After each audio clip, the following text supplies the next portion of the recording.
আসসালামু আলাইকুম। আজ আপনাদের তৈরি করে দেখাবো পেঁপে দিয়ে মুরগির মাংসের মজাদার এই পাতলা ঝোল। অতিরিক্ত গরমের সময় তৈরি করতে পারেন পেঁপে দিয়ে মুরগির মাংসের মজাদার এই পাতলা ঝোলটা। এই রেসিপিটা যেমন সুস্বাদু তেমনই উপকারী। আমরা সাধারণত মুরগির মাংস ভুনা বা আলু দিয়ে রান্না করে থাকি, কিন্তু এইভাবে একবার ট্রাই করে দেখবেন, যেমনই স্বাদ তেমনই তার পুষ্টিগুণ। আমি এই রেসিপিটা খুবই সহজভাবে রান্না করেছি। তাহলে চলুন মূল রান্নায় চলে যাই। আমার এখানে পেঁপে সহ যা যা লাগবে সব ধুয়ে কেটে রেডি করে নিয়েছি। একদম সহজভাবে আপনাদের এই রেসিপিটা তৈরি করে দেখাবো। এখানে কিছু মুরগির মাংস ভালো করে ধুয়ে পরিষ্কার করে নিয়েছি।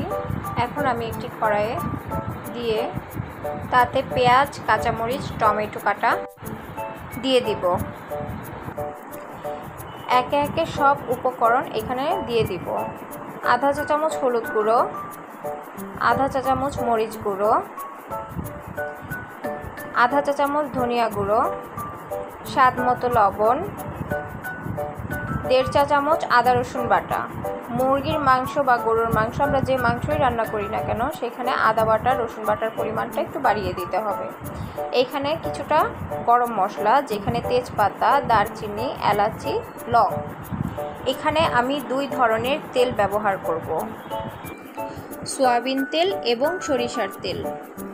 এই তেল দেওয়ার কারণে মুরগির মাংসের স্বাদটা একটু ভিন্ন রকম লাগবে।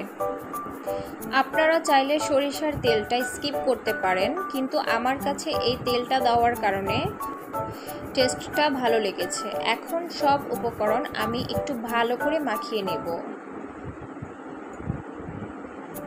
একটু ভালো করে মাখতে হবে। পেঁয়াজ, টমেটো, কাঁচামরিচ সবগুলো যেন মাংসের সাথে ভালো করে মিশে যায়।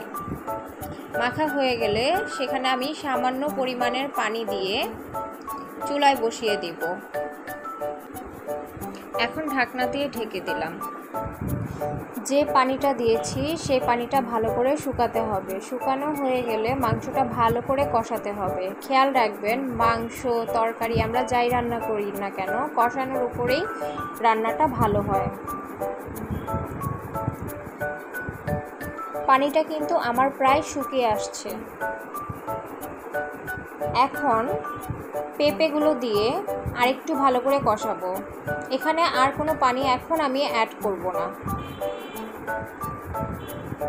পেঁপেটা দিয়ে একটু ভালো করে কষাতে হবে।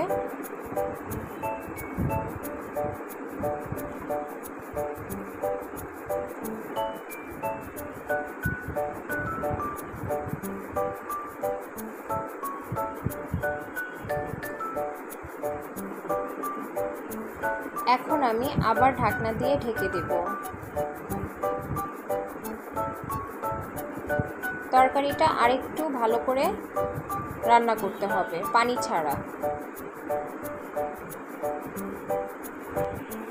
পেঁপে আর মাংসটা কষানো হয়ে গেলে এখন আমি এখানে ঝোলের জন্য যে পানিটা দিতে হবে সেই পানিটা দিয়ে আরও কিছুক্ষণ রান্না করব।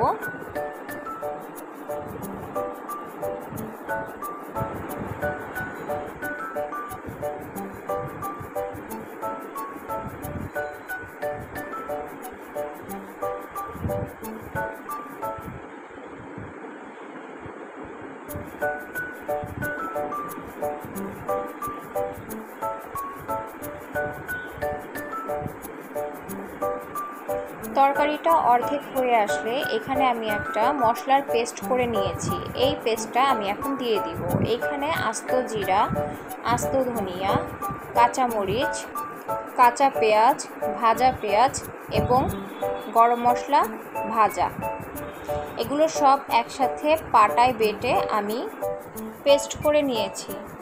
আমার রেসিপিটা প্রায় হয়ে আসছে।